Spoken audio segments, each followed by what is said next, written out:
The first time one looked at Elspeth, one was not prepossessed. She was thin and brown, her nose turned slightly upward, her toes went in just a perceptible degree, and her hair was perfectly straight. But when one looked longer, one perceived that she was a charming little creature. The straight hair was as fine as silk, and hung in funny little braids down her back.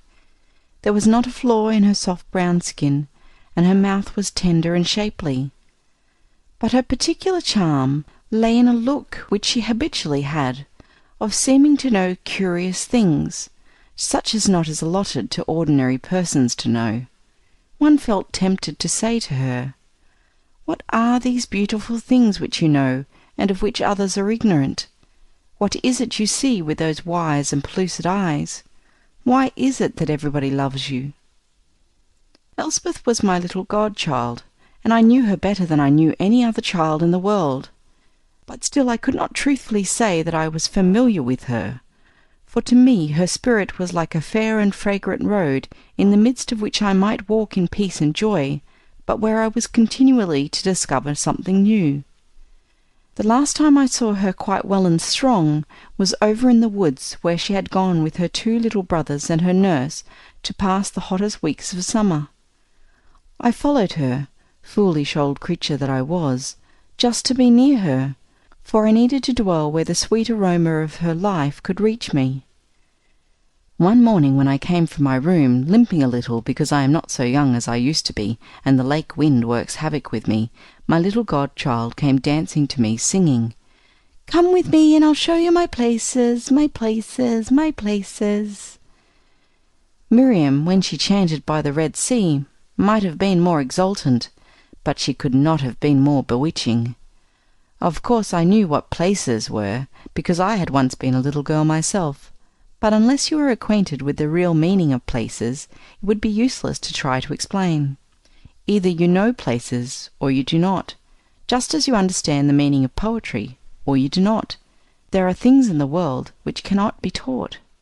Elspeth's 2 tiny brothers were present, and I took one by each hand and followed her. No sooner had we got out of doors in the woods than a sort of mystery fell upon the world and upon us. We were cautioned to move silently, and we did so, avoiding the crunching of dry twigs. "The fairies hate noise," whispered my little godchild, her eyes narrowing like a cat's. "I must get my wand first thing, I do," she said in an awed undertone. "It is useless to try to do anything without a wand." The tiny boys were profoundly impressed, and indeed so was I. I felt that at last I should, if I behaved properly, see the fairies, which had hitherto avoided my materialistic gaze. It was an enchanting moment, for there appeared just then to be nothing commonplace about life. There was a swale near by, and into this the little girl plunged. I could see her red straw hat bobbing about among the tall rushes, and I wondered if there were snakes. "Do you think there are snakes?" I asked one of the tiny boys. "If there are," he said with conviction, "they won't dare hurt her." He convinced me. I feared no more. Presently Elspeth came out of the swale. In her hand was a brown cat-tail, perfectly full and round. She carried it as queens carry their sceptres, the beautiful queens we dream of in our youth. "Come," she commanded, and waved the sceptre in a fine manner. So we followed, each tiny boy gripping my hand tight. We were all 3 a trifle awed. Elspeth led us into a dark underbrush. The branches, as they flew back in our faces, left them wet with dew. A wee path made by the girl's dear feet guided our footsteps. Perfumes of elderberry and wild cucumber scented the air. A bird, frightened from its nest, made frantic cries above our heads. The underbrush thickened. Presently the gloom of the hemlocks was over us, and in the midst of the shadowy green a tulip tree flaunted its leaves. Waves boomed and broke upon the shore below. There was a growing dampness as we went on, treading very lightly. A little green snake ran coquettishly from us. A fat and glossy squirrel chattered at us from a safe height, stroking his whiskers with a complacent air. At length we reached the place. It was a circle of velvet grass, bright as the first blades of spring, delicate as fine sea ferns.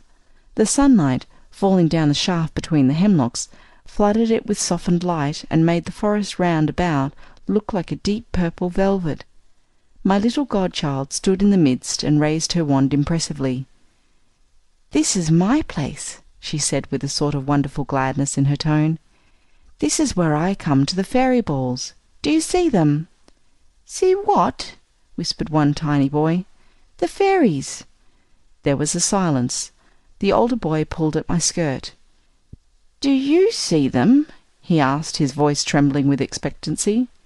"Indeed," I said. "I fear I am too old and wicked to see fairies, and yet are their hats red?" "They are," laughed my little girl. "Their hats are red, and as small as small." She held up the pearly nail of her wee finger to give us the correct idea. "And their shoes, are they very pointed at the toes?" "Oh, very pointed." "And their garments are green?" "As green as grass." "And they blow little horns?" "The sweetest little horns." "I think I see them," I cried. "We think we see them too," said the tiny boys, laughing in perfect glee. "And you hear their horns, don't you?" my little godchild asked somewhat anxiously. "Don't we hear their horns?" I asked the tiny boys. "We think we hear their horns," they cried. "Don't you think we do?" "It must be we do," I said. "Aren't we very, very happy?" We all laughed softly.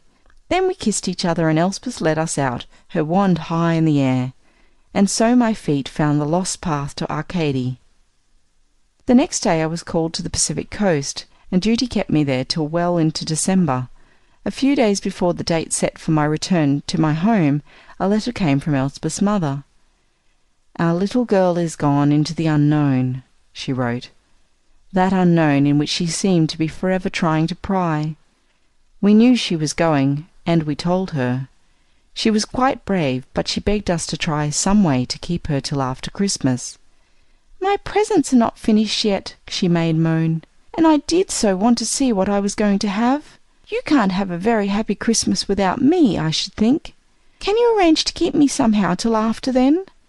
We could not arrange, either with God in heaven or science upon earth, and she is gone. She was only my little godchild, and I am an old maid, with no business fretting over children, but it seemed as if the medium of light and beauty had been taken from me. Through this crystal soul I have perceived whatever was loveliest. However, what was, was. I returned to my home and took up a course of Egyptian history, and determined to concern myself with nothing this side the Ptolemies. Her mother has told me how, on Christmas Eve, as usual, she and Elspeth's father filled the stockings of the little ones and hung them, where they had always hung them, by the fireplace. They had little heart for the task, but they had been prodigal that year in their expenditures, and had heaped upon the two tiny boys all the treasures they thought would appeal to them. They asked themselves how they could have been so insane previously as to exercise economy at Christmas time, and what they meant by not getting Elspeth the auto-harp she had asked for the year before. "And now," began her father, thinking of harps, but he could not complete this sentence, of course, and the two went on passionately and almost angrily with their task. There were 2 stockings and 2 piles of toys. 2 stockings only, and only 2 piles of toys. 2 is very little.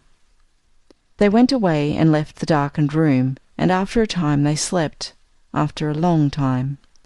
Perhaps that was about the time the boys awoke, and putting on their little dressing gowns and bed slippers, made a dash for the room where the Christmas things were always placed.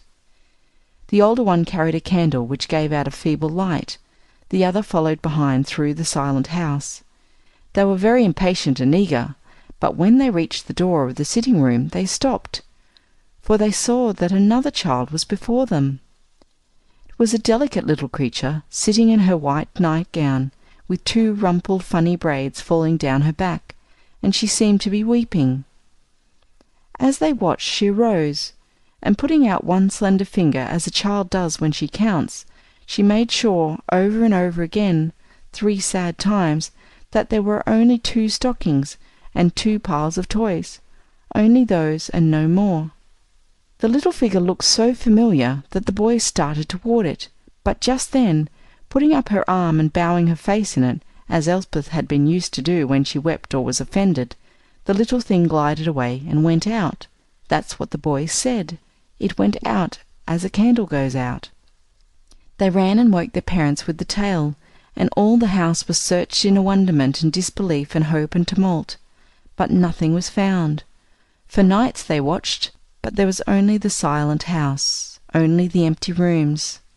They told the boys they must have been mistaken, but the boys shook their heads. "We know our Elspeth," said they. "It was our Elspeth, crying 'cause she hadn't no stockings and no toys, and we would have given her all ours, only she went out, just went out." Alack! The next Christmas I helped with the little festival.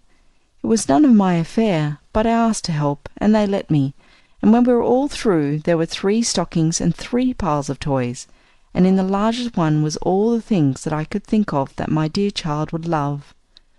I locked the boys' chamber that night, and I slept on the divan in the parlour of the sitting-room. I slept but little, and the night was very still, so windless and white and still that I think I must have heard the slightest noise, yet I heard none.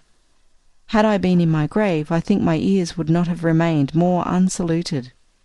Yet when daylight came and I went to unlock the boys' bedchamber door, I saw that the stocking and all the treasures which I had bought for my little godchild were gone. There was not a vestige of them remaining. Of course we told the boys nothing. As for me, after dinner I went home and buried myself once more in my history, and so interested was I that midnight came without my knowing it.